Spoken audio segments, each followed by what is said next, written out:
नमस्कार मेरे प्यारे मित्रों, विजेता ग्लोबली स्टडी में आपका स्वागत है। आज हम लोग भारत की भूगोल संबंधित कुछ विशेष प्रश्नों को बीपीएससी में आए प्रश्नों को पढ़ेंगे, जो बीपीएससी की किसी भी एग्जाम के लिए बहुत ही महत्वपूर्ण है।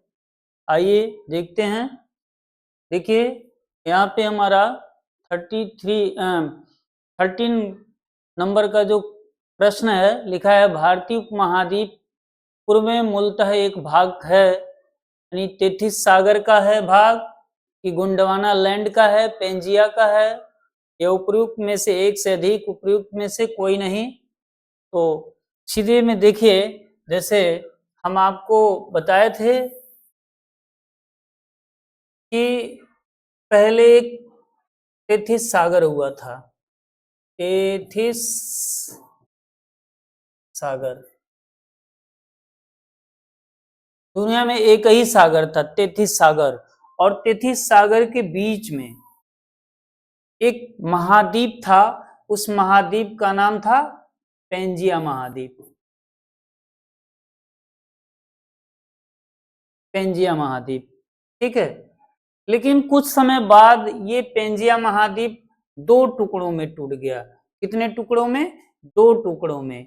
देखिए ऐसे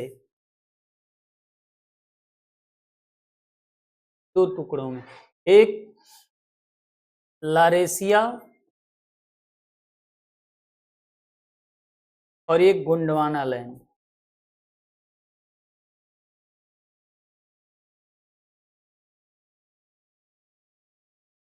गोंडवाना लैंड, और उसके चारों तरफ यही हमारा तेथिस सागर। क्या है? तेथिस सागर, ठीक है। पहले यूं था ऐसे कि चारों तरफ थे तेथिस सागर था, बीच में पेंजिया महाद्वीप थी। लेकिन कुछ समय बाद यही पेंजिया महाद्वीप दो टुकड़ों में टूट गया, एक लारेसिया और एक गोंडवाना लैंड में, जो कि हमारा जो भारतीय उपमहाद्वीप है, यानी दक्षिणी भारत जो है हमारा, इसी गोंडवाना लैंड का ही भाग है। इसलिए यहाँ लिखा है तेथिस सागर का भाग है, या गोंडवाना लैंड का भाग है, या पेंजिया का भाग है, या उपयुक्त में से एक से अधिक, ठीक है। तो हमारा ये जो भारतीय उपमहाद्वीप है वो हमारे गोंडवाना लैंड का ही भाग है। यानी कि क्वेश्चन नंबर 13 का ऑप्शन नंबर बी जो है करेक्ट ऑप्शन है, ठीक है। यहां चलिए,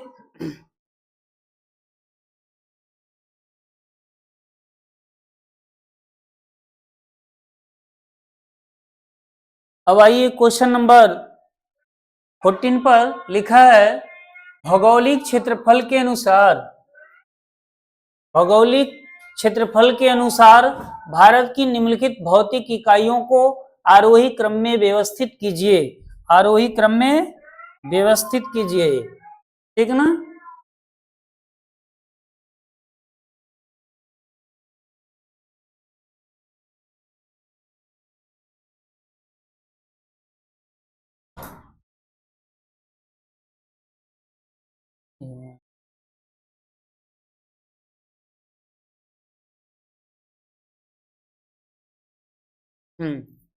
कह रहा है कि इनको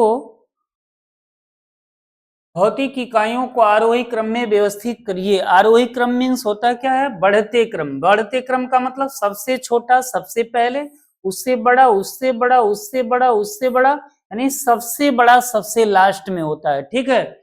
तो इनके क्षेत्रफल के अकॉर्डिंग सबसे छोटा कौन सा है? तो ये तटीय मैदान सबसे छोटा है। और सबसे बड़ा क्षेत्रफल किसका है? तो उत्तरी पर्वत का है, उत्तरी पर्वत का। तो देखिए ये पहले नंबर पे है, एक नंबर पे, ये दूसरे नंबर पे है, ठीक है। उसके बाद तीसरे नंबर पे, और ये चौथे नंबर पे है, ठीक है। यानी कि तटीय मैदान क्या है? इन चारों में सबसे कम क्षेत्रफल वाला है तटीय मैदान, उससे ज्यादा केंद्रीय उच्च भूमिका में क्षेत्रफल है, उसके बाद महान मैदान का क्षेत्रफल है, और इन चारों में सबसे ज्यादा क्षेत्रफल उत्तरी पर्वत का है। सबसे ज्यादा क्षेत्रफल किसका है? उत्तरी पर्वत का है। तो देखिए यहाँ पे तटीय मैदान लिखा है ना, तो तीसरे नंबर पे तटीय मैदान, 1 2 3 ऐसे किया जाए तो ये तीसरे नंबर पे है, फिर पहले नंबर पे ए, दूसरे नंबर पे जो हमारा ये बी, और चौथे नंबर पे ये है, ठीक है ना।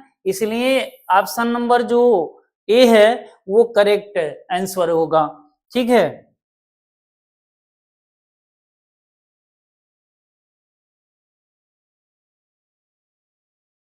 यहाँ देखिए अगला क्वेश्चन लिखा है कि क्वेश्चन नंबर 15, निम्नलिखित श्रेणियों को उत्तर से दक्षिण की ओर क्रम में व्यवस्थित कीजिए, जैसे लद्दाख, काराकोरम, पीर पंजाल, जास्कर। तो इस क्वेश्चन को हल करने से पहले यहाँ पे मैप में देखिए, यहाँ पे देखिए, यहाँ पे लिखा हुआ है कि सबसे उत्तर में काराकोरम दर मतलब पहाड़ी है, फिर लद्दाख है, फिर जास्कर, फिर पीर पंजाल, यानी सबसे उत्तर में हमारा काराकोरम है और सबसे दक्षिण में पीर पंजाल है। सबसे दक्षिण में क्या है? पीर पंजाल है। तो इसके अकॉर्डिंग हम लोग अपना क्वेश्चन सॉल्व करेंगे, ठीक है ना। आइए देखिए यहाँ पे सबसे उत्तर में काराकोरम, उसके दक्षिण में लद्दाख, लद्दाख के दक्षिण में जास्कर है, और जास्कर के दक्षिण में यानी सबसे दक्षिण में क्या है? हमारा पीर पंजाल है। यानी कि सबसे उत्तर में क्या है? काराकोरम है, यानी 2 नंबर सबसे पहले। तो देखिए 2 नंबर सबसे पहले, फिर कह रहा है कि उसके दक्षिण में लद्दाख यानी 1 नंबर, तो 1 नंबर यहाँ है। उसके बाद जास्कर है जो कि लद्दाख के दक्षिण में जास्कर है, और जास्कर के दक्षिण में पीर पंजाल है तीसरे नंबर पर। इसलिए जो है हमारा क्वेश्चन नंबर 15 का जो ऑप्शन नंबर बी है एक करेक्ट आंसर होगा।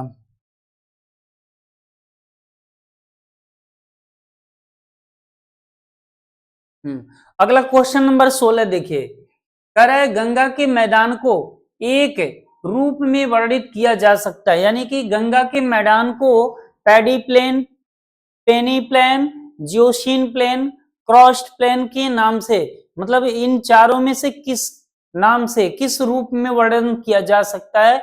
तो कह रहा है कि पैडी प्लेन में नहीं, पेनी प्लेन में भी नहीं, ये क्रॉस्ड प्लेन के रूप में भी नहीं, सब ये जो ऑप्शन नंबर सी दिख रहा है, ऑप्शन नंबर जो सी दिख रहा है, ये जो है हमारा जियोसीन प्लेन के रूप में, गंगा के मैदान को एक किसके रूप में? जियोसीन प्लेन के रूप में वर्णित किया गया है। इसलिए क्वेश्चन नंबर 16 का ऑप्शन नंबर जो सी है ना, ये करेक्ट आंसर होगा।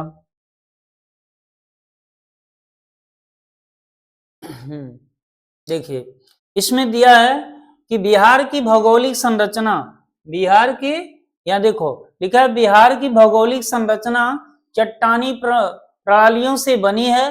चट्टानी प्रणालियों का उनके विवरण से मिलान कीजिए।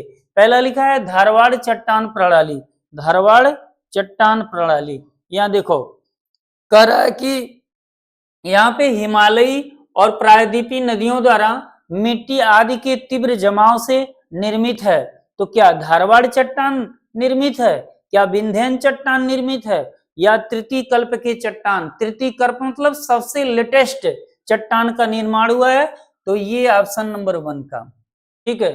अगला कह रहा है कि ये पश्चिमी चंपारण जिले में पाई जा सकती है, इसमें पश्चिमी चंपारण जिले में पाई जाती है। देखिए ये एक ऑप्शन छूट गया है इसमें, है ना।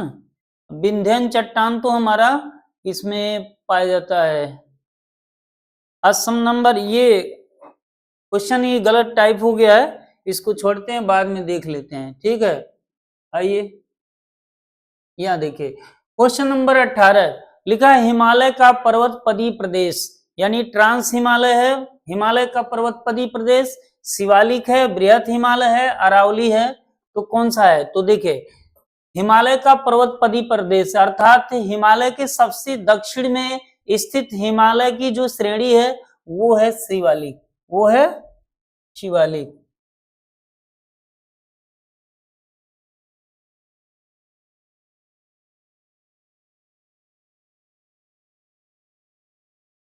ये शिवालिक है, ठीक है ना।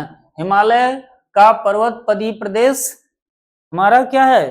शिवालिक है, ठीक।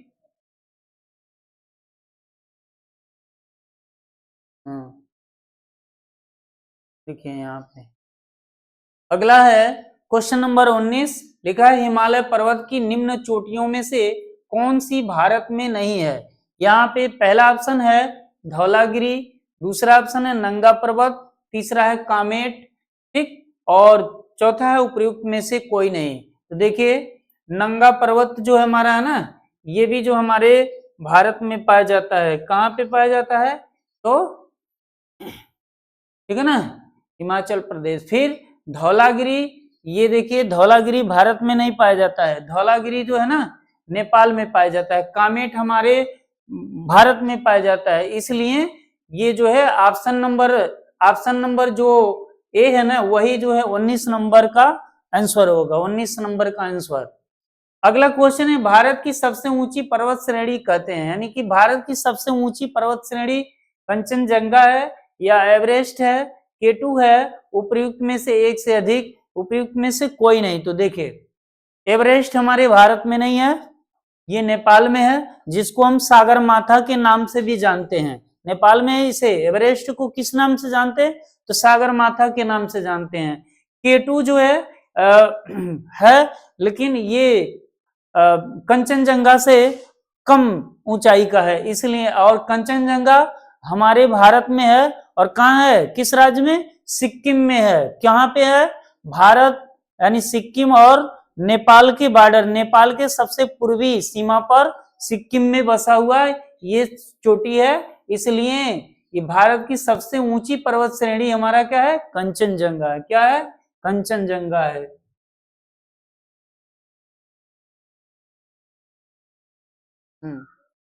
देखिए क्या किस किस आ रहा है, चलिए देखिए 19 के बाद 20 आना चाहिए, 21 हो गया है ये, लेकिन इसको 20 मान करके आप चालू करिए।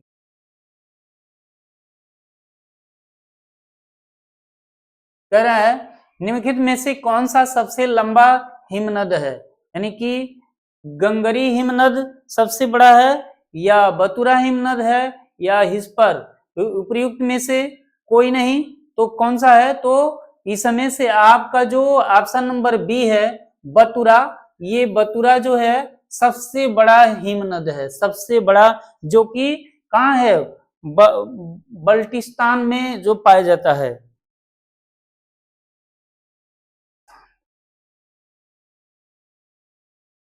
हाँ, यहाँ देखिए अगला क्वेश्चन है हमारा कि शिवालिक श्रेणी का निर्माण हुआ है इयोजोइक कल्प में, या पैलियोजोइक कल्प में, या मेसोजोइक कल्प में, या सीनोजोइक कल्प में। आपको बोले हैं ना कि तृतीय कल्प में जो है हमारे शिवालिक का निर्माण हुआ है। तृतीय कल्प का मतलब सीनेजोइक, यानी इयोजोइक में भी नहीं, पैलियोजोइक में भी नहीं, और मेसोजोइक में भी नहीं, और तृतीय कालखंड में अर्थात सेनोजोइक काल में जो है हमारे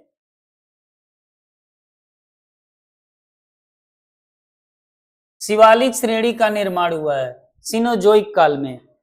अगला है आपका बृहद हिमालय अर्थात हिमाद्री के पूर्वी छोर पर गारो पहाड़ियां हैं, नंगा पर्वत है, खासी पहाड़ियां हैं, या नमचा बरवा है, ठीक है ना। तो कह रहा है कि बृहद हिमालय अर्थात हिमाद्री के पूर्वी छोर पर, यानी कि जो नमचा बरवा है वो पाया जाता है। नमचा बरवा कहाँ है, तो तिब्बत में, तिब्बत में सबसे पूरब के दक्षिणी भाग में पाया जाता है नमचा बरवा, अर्थात बृहद हिमालय के सबसे पूर्वी छोर पर पाया जाता है नमचा बरवा श्रेणी, ठीक है। आइए अगला क्वेश्चन, अगला है, देखिए बता रहे हैं, अगला क्वेश्चन है निम्न हिमालय पर्वत श्रेणियों में से किस पर्वत श्रेणी को अटल टनल पार करती है। यहाँ पे पार करती है, ठीक ना। यहाँ पे लिखा है जास्कर, पश्चिमी पीर पंजाल, लद्दाख, पूर्वी पीर पंजाल, यानी क्या लिखा है, कह रहा है कि निम्न हिमालय पर्वत श्रेणियों में से किस पर्वत श्रेणी को अटल टनल पार करती है? तो वो अटल टनल जास्कर को नहीं पार करती, पश्चिमी पीर पंजाल को भी नहीं पार करती, लद्दाख को भी नहीं पार करती, पार करती है किसको? पूर्वी पीर पंजाल को। किसको? पूर्वी पीर पंजाल को। तो हमारा क्वेश्चन नंबर जो 23 है ना, उसका ऑप्शन नंबर डी जो है करेक्ट ऑप्शन है, करेक्ट ऑप्शन है। आइए क्वेश्चन नंबर 24 को देखते हैं कि भारत की सबसे ऊंची चोटी है ना, अभी अभी हम लोगों ने पढ़ा है कि भारत की सबसे ऊंची चोटी कौन सी है? तो पहला है कंचनजंगा, दूसरा ऑप्शन है एवरेस्ट, तीसरा है केटू। उपयुक्त में से एक से अधिक, उपयुक्त में से कोई नहीं। ये तो डबल डबल ऑप्शन टाइप हो गया है, तो ये तो दोनों आप लोग जानते ही हैं। इसको कंचनजंगा था, ये तो आप जान ही रहे हैं, कंचनजंगा। और दूसरा हम आपको बोले थे नमचा बरवा। ये डबल डबल जो है टाइपिंग हो गया है, चलिए कोई बात नहीं।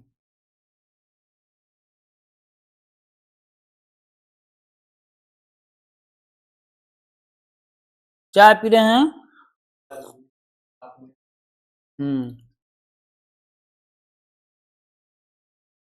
देखिए अगला ऑप्शन है क्वेश्चन नंबर 26, लिखा है अटल सुरंग रोहतांग हिमाचल प्रदेश की लंबाई कितनी है? 8.02 किलोमीटर है, या 9.02 किलोमीटर है, या 10.02 किलोमीटर है, या 11.02 किलोमीटर है। ठीक है ना? तो अटल सुरंग जो है ना, उसकी लंबाई जो है ना, यहाँ पे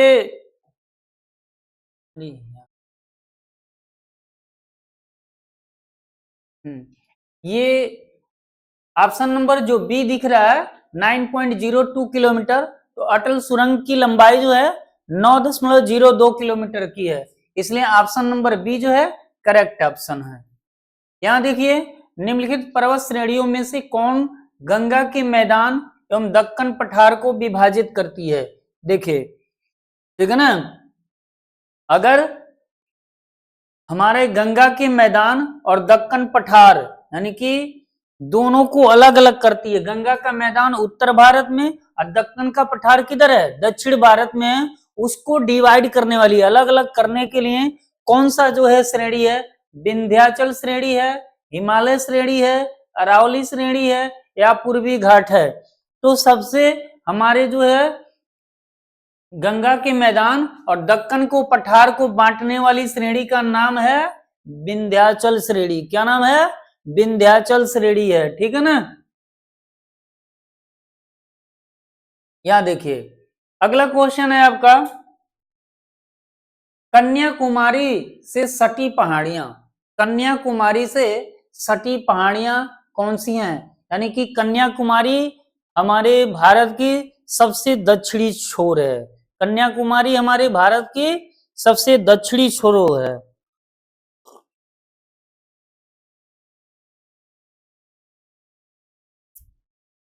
पहले कह रहा है अन्नामलाई, दूसरा कह रहा है नीलगिरी पहाड़ियां, तीसरा कह रहा है कार्डमम पहाड़ियां, और सेवाराय की पहाड़ियां।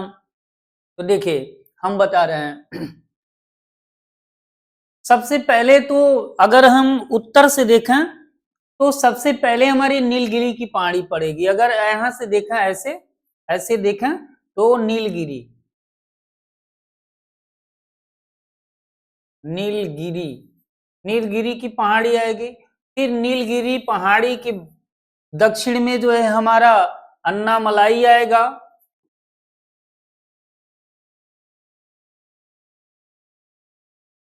अन्नामलाई, फिर अन्नामलाई के दक्षिण में कौन सी पहाड़ी पड़ेगी? कार्डमम, कार्डमम, कार्डमम की पहाड़ी पड़ेगी।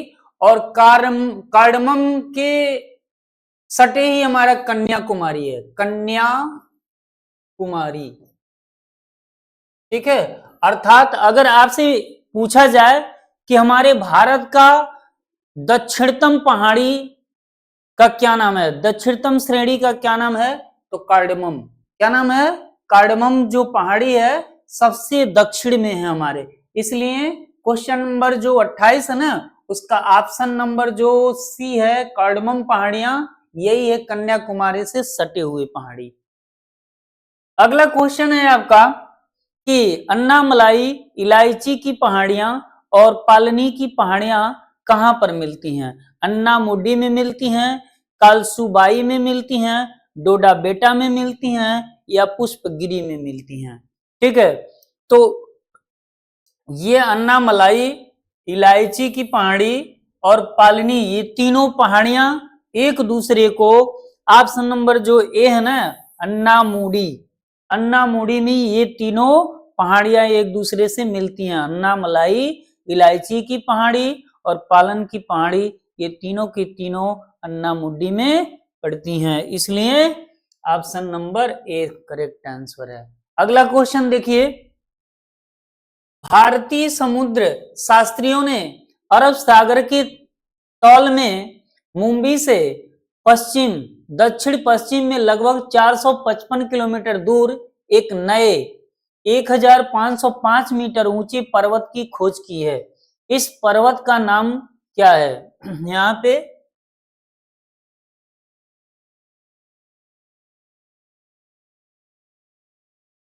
इस पर्वत का नाम क्या है? ठीक है, तो कह रहा है कि कैलाश दिति, रमन सागर पर्वत, कन्या सागर पर्वत, बंबई पर्वत। ये बात ये बोल रहा है कि जो हमारे अरब सागर है ना, उसमें उसके मतलब दक्षिण में पश्चिम दक्षिण में लगभग 455 किलोमीटर दूरी पर एक समुद्र में एक ऐसी पहाड़ी की खोज की गई है जिनकी ऊंचाई 1505 मीटर है, और वो किस वैज्ञानिक के नाम पर उस पर्वत का नामकरण किया गया है? तो उस पर्वत का नाम रमन, हमारे सीवी रमन जो है हमारे भारत के वैज्ञानिक थे ना, उन्हीं के नाम पर रमन सागर पर्वत रखा गया है। क्या नाम रखा गया है? रमन सागर पर्वत। इसलिए क्वेश्चन नंबर 32 का ऑप्शन नंबर जो बी है ना, वो करेक्ट ऑप्शन हो जाएगा। अगला देखिए, अगला ऑप्शन है, क्वेश्चन है हमारा, महाराष्ट्र और कर्नाटक में पश्चिमी घाट, ठीक है ना, महाराष्ट्र और कर्नाटक में पश्चिमी घाट नीलगिरी पर्वत, यहां लिखा ना डॉट डॉट कहलाते हैं, किस नाम से जानते हैं? नहीं, महाराष्ट्र और कर्नाटक में जो पश्चिमी घाट है ना, उसको हम किस नाम से जानते हैं? नीलगिरी पर्वत के नाम से जानते हैं, सह्याद्री के नाम से जानते हैं, या दक्कन की पठार के नाम से जानते हैं? तो महाराष्ट्र है, कर्नाटक, गोवा, इन सभी प्रदेशों में हम पश्चिमी घाट को सह्याद्री के नाम से जानते हैं। किसके नाम से जानते हैं? सह्याद्री के नाम से जानते हैं। इसलिए क्वेश्चन नंबर 33 का ऑप्शन नंबर बी जो है करेक्ट आंसर।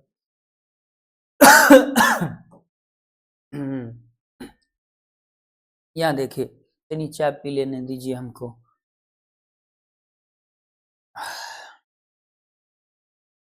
थकान हो जाती है ना।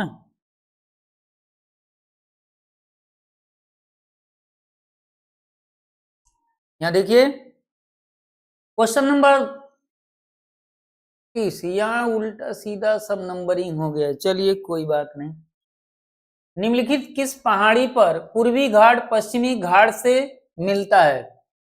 पहला है पलानी पहाड़ी, अन्नामुडी पहाड़ी, नीलगिरी पहाड़ी, सेवराय पहाड़ी, ठीक है ना।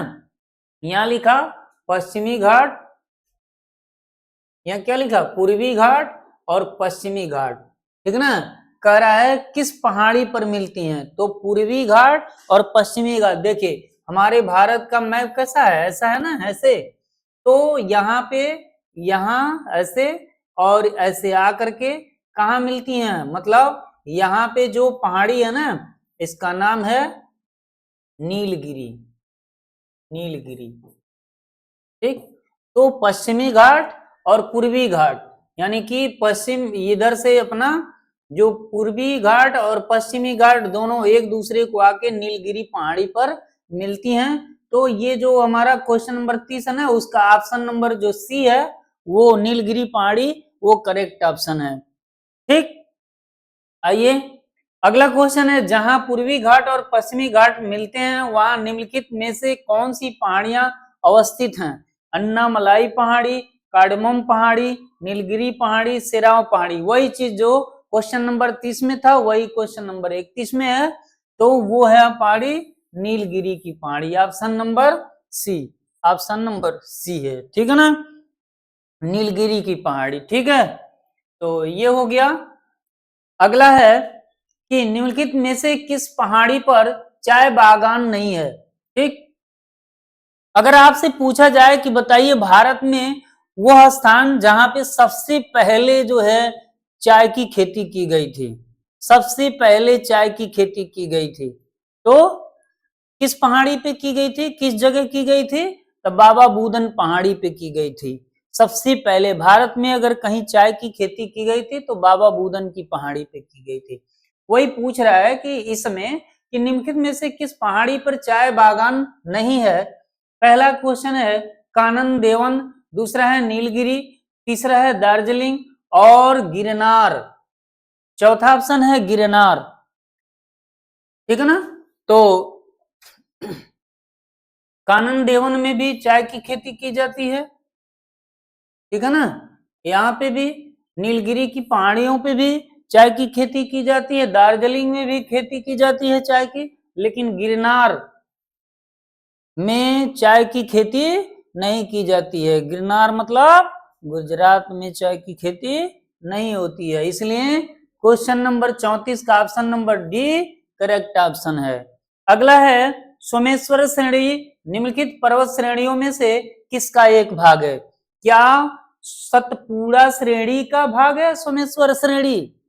क्या विंध्याचल श्रेणी का भाग है सोमेश्वर श्रेणी? क्या पूर्वी घाट का भाग है सोमेश्वर श्रेणी या शिवालिक श्रेणी का? तो देखो ये जो सोमेश्वर श्रेणी है हमारे बिहार का सबसे पश्चिमोत्तरी भाग है, पश्चिम उत्तरी भाग है, ठीक ना, जो कि सतपुड़ा श्रेणी का भी भाग नहीं है, विंध्याचल श्रेणी का भी भाग नहीं है, पूर्वी घाट का भी भाग नहीं है। ये भाग किसका है? शिवालिक श्रेणी का। किसका भाग है? शिवालिक श्रेणी का भाग है, ठीक है ना। इसलिए ऑप्शन नंबर जो डी है वो क्वेश्चन नंबर 35 का आंसर है। अगला क्वेश्चन है दक्षिणी प्रायद्वीपीय उच्च भूमि डॉट डॉट का भाग है? गोंडवाना लैंड का भाग है, लारेसिया लैंड का भाग है, अंटार्कटिका महाद्वीप का भाग है, उपर्युक्त में से कोई नहीं, उपर्युक्त में से एक से अधिक, यानी किसका ये भाग है? कौन सा? ये प्रायद्वीपीय उच्च भूमि जो हमारी है वो किसका भाग है?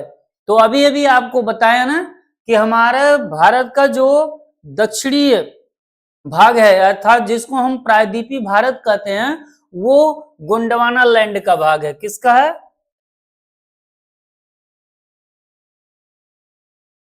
गोंडवाना लैंड का भाग है, ठीक है ना। अर्थात क्वेश्चन नंबर 36 का ऑप्शन नंबर ए जो है ना करेक्ट ऑप्शन है। अगला क्वेश्चन है भारत की सर्वोच्च पर्वत चोटी कौन सी है? इसको तो अभी अभी ये तीसरी बार आ गया है, ठीक है ना। तो हमारा क्या है? कंचनजंगा है, कंचनजंगा है, ठीक है ना। अगला क्वेश्चन, अगला है निम्नलिखित में से कौन सा युवा बलित पर्वत नहीं है? युवा बलित पर्वत यानी कि अभी जस्ट बलित पर्वत में निर्माण हुआ है, नए नए समय में इसका निर्माण हुआ है। जैसे कि पहला ऑप्शन दिया अरावली, दूसरा है एंडीज और तीसरा है अपलेशियन और चौथा ऑप्शन है उपयुक्त में से एक से अधिक और पांचवा ऑप्शन है उपयुक्त में से कोई नहीं। तो देखिए अब इसमें कहा है कि नहीं है, ठीक है ना, क्या बोला है? कहा है कि नहीं है। ये देखो कह रहा है कि युवा बलित पर्वत नहीं है, ये जो नहीं शब्द है ना इसके लिए प्रयोग किया गया। तो देखिए ऑप्शन नंबर जो 1 है ये भी जो है युवा बलित पर्वत नहीं है और अपलेशियन जो है ना ये भी युवा बलित पर्वत नहीं है, क्योंकि ये जो है ना प्राचीन बलित पर्वत है। ये भी देखो अरावली, रावली ये कहाँ है? भारत में है। कहाँ है? भारत में है। और यहाँ पे अपलेशियन अपलेशियन ये भी भारत में नहीं, ये कहाँ है, उत्तरी अमेरिका, उत्तरी अमेरिका। उत्तरी अमेरिका। और ये सब के सब कैसे हैं, ये सब के सब प्राचीन प्राचीन वलित पर्वत हैं, वलित पर्वत। देख लीजिए ये कैसे हैं, देखिए यहाँ पे कि अरावली, अपलेशियन, ये सब के सब प्राचीन वलित पर्वत हैं। अरावली कहाँ है, भारत में, और भारत में किस जगह पे, राजस्थान में, दिल्ली से लेकर के। और अगला है अपलेशियन, ये उत्तरी अमेरिका में है। ये दोनों की दोनों क्या हैं, प्राचीन वलित पर्वत हैं। और ये हमारा ऑप्शन एंडीज है, ठीक है ना, एंडीज हमारा युवा बलित पर्वत है, हिमालय युवा बलित पर्वत है, यूराल जो है युवा बलित पर्वत है। यहां देखो, अब यहां कह रहा है कि इसलिए इनमें से कौन सा सही है, मतलब कि बलित युवा बलित पर्वत नहीं है। तो यहां देखिए लिखेंगे कि ये जो ऑप्शन दिख रहा है ना डी, उपयुक्त में से एक से अधिक, मतलब हमारा अरावली भी नहीं है, अपलेशियन भी नहीं है, केवल एंडीज है। तो वो पूछ नहीं रहा है, पूछ रहा है कि कौन सा वलित पर्वत, युवा वलित पर्वत नहीं है, इसलिए डी करेक्ट ऑप्शन।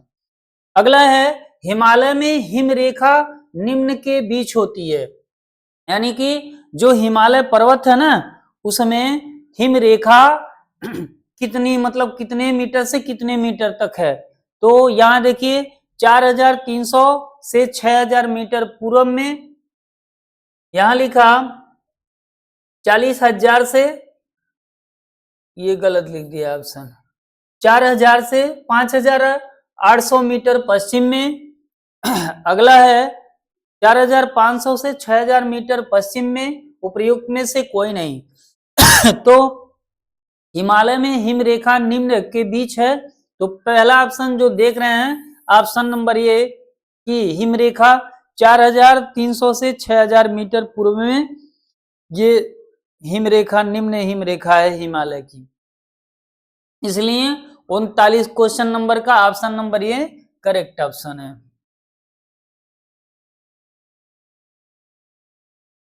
अगला क्वेश्चन है हमारा, निम्नलिखित क्षेत्रों में से किसकी न्यून हिमरेखा है, किसकी निम्न हिमरेखा है, यानी भूमध्य रेखीय क्षेत्र का, हिमालयी क्षेत्र का, आल्प्स क्षेत्र का, उपर्युक्त में से एक से अधिक, ठीक है ना, यानी कि सबसे कम बर्फ आच्छादित होते हैं, ठीक है ना। तो देखिए भूमध्य रेखीय क्षेत्र में होता है कि हिमालयी क्षेत्र में कि आल्प्स क्षेत्र में, उपर्युक्त में से कौन सा है। तो सुनो, जितना ही हम ध्रुवीय क्षेत्र में पहुंचेंगे उतना ही मोटी, मतलब बर्फ आच्छादित होते हैं, उनकी जो हिम रेखा है सबसे ऊंची होगी। लेकिन जब हम जितना ही भूमध्य रेखा के करीब पहुंचेंगे तो वहां पे जो है हिम आच्छादन कम होता है, यानी न्यून, यानी कि ऑप्शन नंबर जो हमारा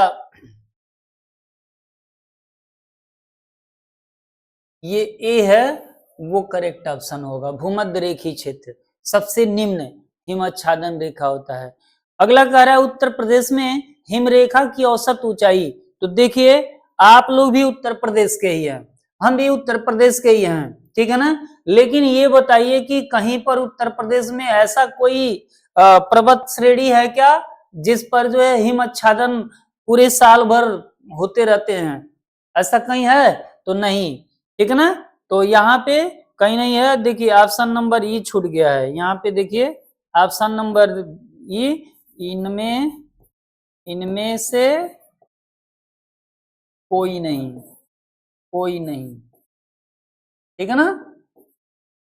तो देखिए यहाँ क्या लिखा, उत्तर प्रदेश में हिमरेखा की औसत ऊंचाई, तो इनमें से कोई नहीं, यानी ऑप्शन नंबर ई जो है करेक्ट ऑप्शन है, क्योंकि भारत में हिमरेखा नहीं है, अर्थात भारत में कह रहे हैं उत्तर प्रदेश में कहीं पर भी हिमरेखा मतलब नहीं, अर्थात यहाँ पे बर्फ नहीं जमते हैं।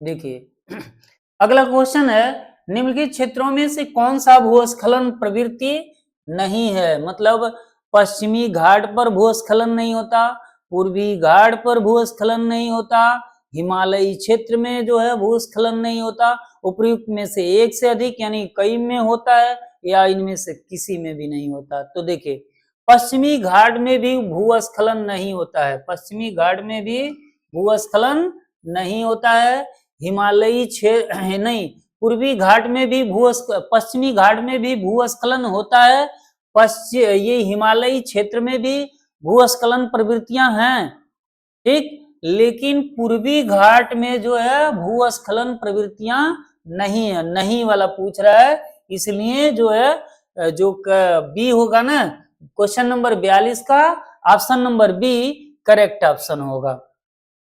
अगला क्वेश्चन है लिखा पानी हिमनद भारत के निम्नलिखित में से किस राज्य में है, ठीक है ना। तो देखिए पहला ऑप्शन है अरुणाचल प्रदेश, दूसरा हिमाचल प्रदेश, अगला है सिक्किम, और एक ऑप्शन है इनमें से एक से अधिक, और एक है उपयुक्त में से कोई नहीं। तो देखिए जो लिखा पानी हिमनद है ये हमारे भारत के अरुणाचल राज्य में पाया जाता है, ये लिखा पानी हिमनद कहाँ पाया जाता है, अरुणाचल प्रदेश में पाया जाता है, और लिखा पानी के नाम से एक शहर भी है, किसका, असम का।